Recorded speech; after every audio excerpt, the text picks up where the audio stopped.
Alright guys, as you see it, I decided to go with the Vector L1s. And I already did an opening of it, and we're going to go through that right now. So reasons why I decided to go with EcoTech Vector L1s is for the simple fact that, first off, I already won one. And why not kind of just continue to go with the theme?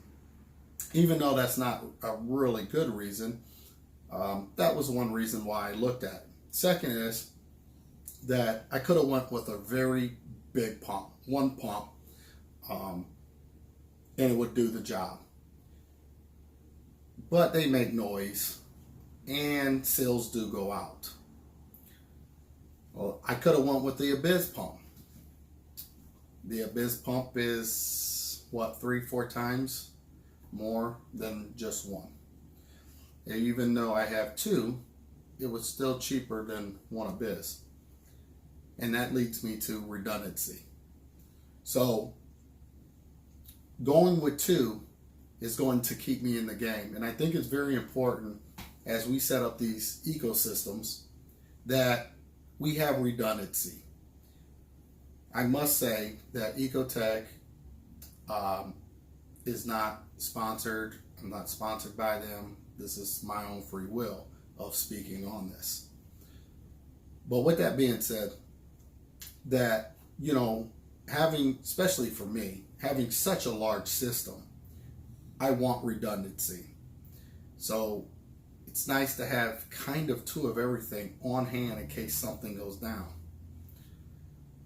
Even on a smaller level, it's something to really consider. But I can either run both of these at the exact same time or have them both plumbed but only one going until one goes down. Then switch it. Each one of these are capable of doing 3,100 gallons an hour. Now, that's going to be determined by head height and stuff like that. So keep that in mind. I have a very short head height, so I'm sure that I will be at least, even though it's probably going to be like 5 feet off the ground before it goes into the system, I'm still probably close to that 3,100. Let's round it and just say 3,000 gallons an hour. But the controllability as well. But the most important reason why I decided to stay with the EcoTech stuff is because of the warranty. A lot of us look at some of these pumps and some of the things that the aquarium industry do when it comes to pricing as very high ticket items. But I don't really hear anybody talk about the fact that what does these high ticket items do for you? How much controllability are you getting for such a high ticket item? You know, the different things you can do with these pumps nowadays, crest mode and, you know, lagoon mode and wave mode, and, you know, all the things that these things are capable of doing for you. And you're paying for those options. It's like a car. You know, do you want an electric window, heated seats, or crank window and no heated seats? Those are extra items that you are actually paying for. You know, the more bells and whistles you want, the more it's going to cost. It costs them more to put things in, you know, and stuff like that. But the fact is, the warranty, they're a really big company that really stands by their product, meaning it's almost hassle-free. You can talk to a live person. I've done it. I've had a problem back in the day before I even got on YouTube with some MP10s. Super nice customer service. Not just saying it because I have their products. 100% honest with you. Super nice experience. I had an experience that just happened with the MP60. I went to set them up, brand new out the box. One of them didn't want to go, turn on. It was just flashing red and whatever. We opened it up, talked to each other, whatever. You know, it was just something a little loose during shipment, and it's working just fine. But my point is, easy. You can talk to a human being, not a computer, or none of that. And they stand by their product. even if it's probably out of warranty, depending on what it is, they're going to do their best to get you back up and running, you know.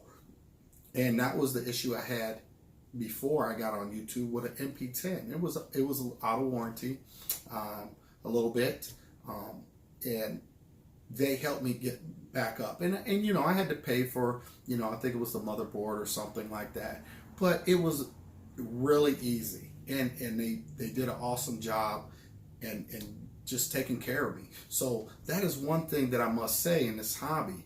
You know, you do not need this kind of equipment, first off, to be successful. Let me just clear this up.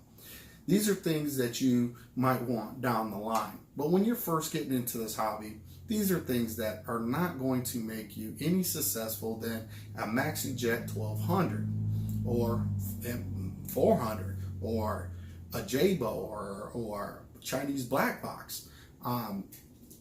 They all have, you can use any of these products and they're going to do what they need to do for you. Now, with that being said, it really boils down to you. It boils down to what you can afford at the time of you setting up your tank. And I don't advise people running out just to go buy high-end products and realize that it's not for you.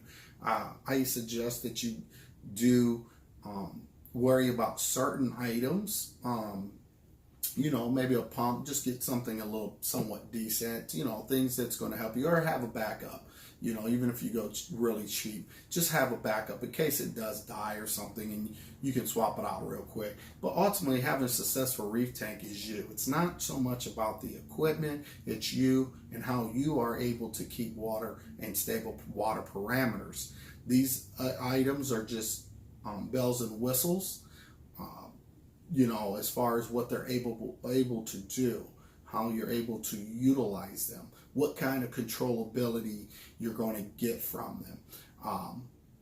I've proved that you don't need to have, you know, bells and whistles, lighting and stuff like that. If you guys been around long enough, seen my last reef tank, you can go back through some of the videos and find those.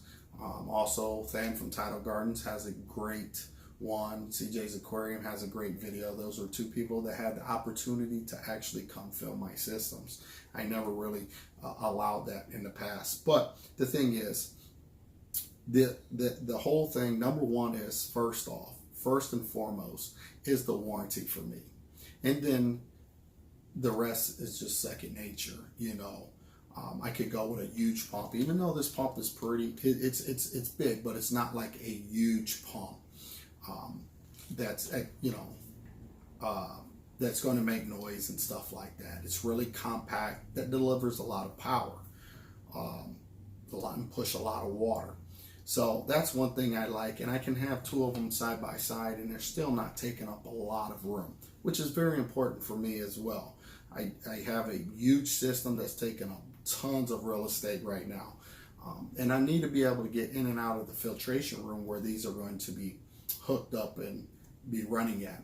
Now, I do have a decision to make, and maybe you guys are able to help me. Leave it in the comment section down below on, should I run both of these at the same time, or should I just plumb them both but have them ready to go in case one dies and I'm able to just close it off and keep it moving, switch the other one by push of a button and turn the other one on and let it keep going while this one's getting serviced, the warranty or whatever. That's another thing that I you know, would like to know. Or should I just run them both?